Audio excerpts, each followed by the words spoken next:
You are not alone if apps feel too complicated. It's okay to feel unsure. Many people do. Many people your age struggle with technology that seems designed for younger folks. But what if I told you there's a simpler way to stay connected? You don't need to download confusing apps or remember passwords. If you'd like gentle tips, stay with me for a minute. Today, I'll show you 3 gentle alternatives that work just as well. These options let you connect with family and friends without the stress of learning new technology. I'll show one small thing you can try with a phone you already have. Let's start with what you might already own. Your phone already has simple ways to stay connected that work without downloading anything new. Many phones include built-in features that most people don't know about. You may see many ads for new apps that can make the built-in features easier to overlook. These simple tools work right out of the box without any setup or passwords to remember. Basic calling and texting have become much easier to use over the years. Your contact list can hold photos of each family member next to their name and number. When someone calls, you see their face on the screen instead of just a phone number. This helps you know who's calling before you answer. Try this one small step now. Open your contacts, pick one name, and tap to add a photo if you'd like. Voice calls often feel simpler than video calls when you just want to hear someone's voice. You don't need to worry about how you look or where you're sitting.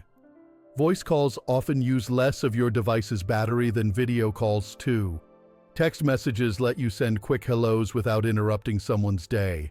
Think of them like leaving a note on someone's kitchen table. They can read it when they have time and respond when it's convenient for them. You don't need to worry about calling at the wrong time. Many phones include emergency contact features that let family reach you with one button press. You can usually add a few emergency contacts. Check your phone's settings for emergency or medical info to see what's available on your device. Emergency responders can also see this information if they need to contact someone for you. Your phone's basic features give you real connection without the stress of learning complicated new systems.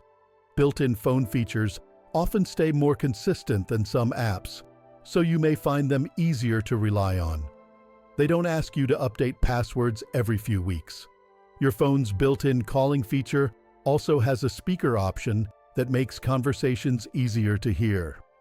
You can turn this on during any call by tapping the speaker button.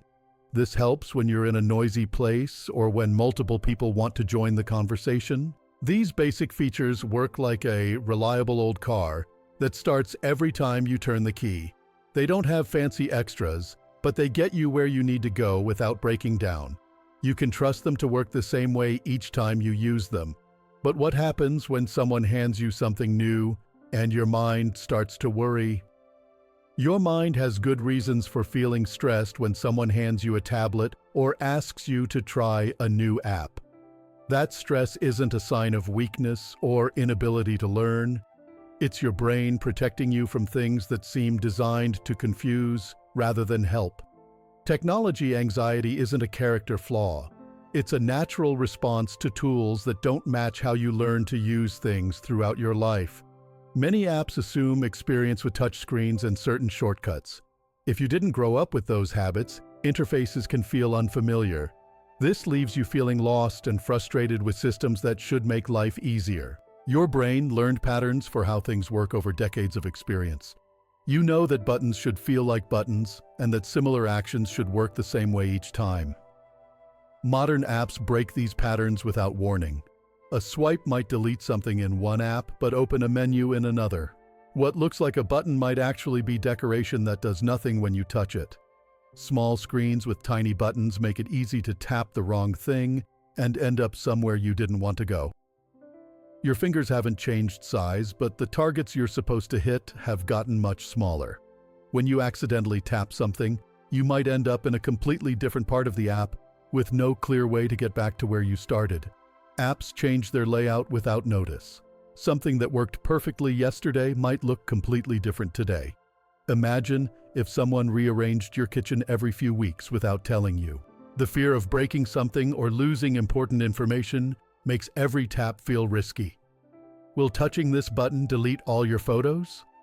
Will signing up for something cost money? If something goes wrong, You can usually ask for help or undo common actions.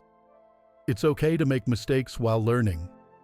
Think of learning new technology, like learning to drive in a city where the traffic rules change every few blocks. Even if you're a good driver, you'd feel stressed and confused when the familiar patterns no longer apply. Your brain is doing exactly what it should do by being cautious about these unpredictable systems. Understanding why technology feels hard helps you approach it with patience instead of self-blame. Your confusion isn't a personal failing. It's a reasonable response to tools that weren't designed with your experience in mind.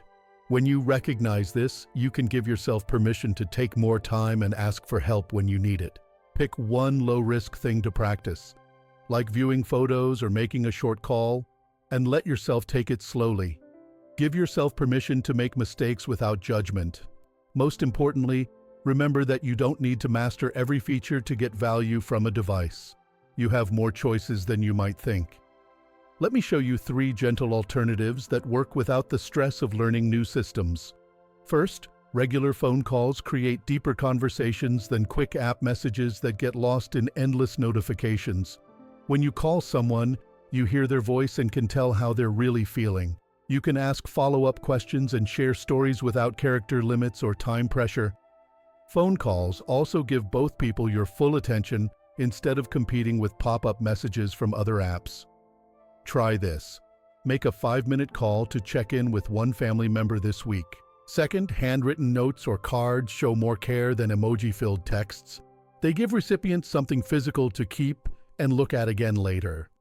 Writing by hand slows you down in a good way.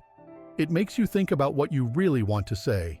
The person receiving your note knows you took time to sit down, find paper, and write with care.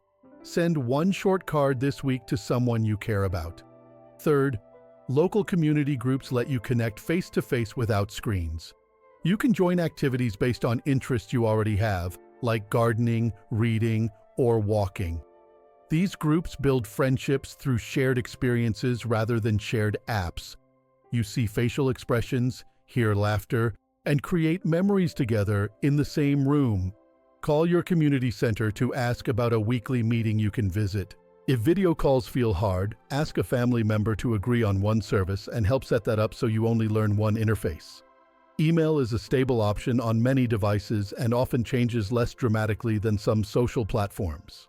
You can write longer messages when you have something important to share and keep a record of your conversations.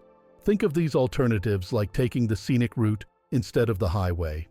You arrive at the same destination feeling less rushed and more connected to the journey. These gentle alternatives give you real connection without forcing you to learn complicated new systems. They work with patterns your brain already understands. They don't disappear or change without warning. Most importantly, they focus on the person you're trying to reach rather than the technology itself. You have more control over staying connected than technology companies want you to believe. You can choose methods that match how you prefer to communicate. You don't need to adapt to systems that feel uncomfortable or overwhelming.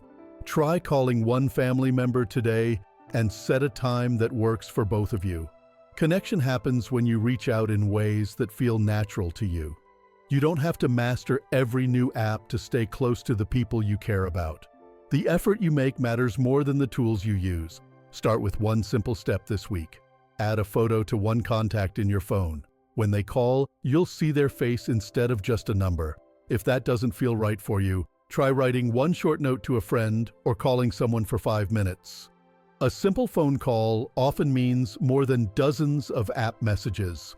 Meaningful connection comes from reaching out, not from using complicated technology. Join us or subscribe to keep getting simple ideas.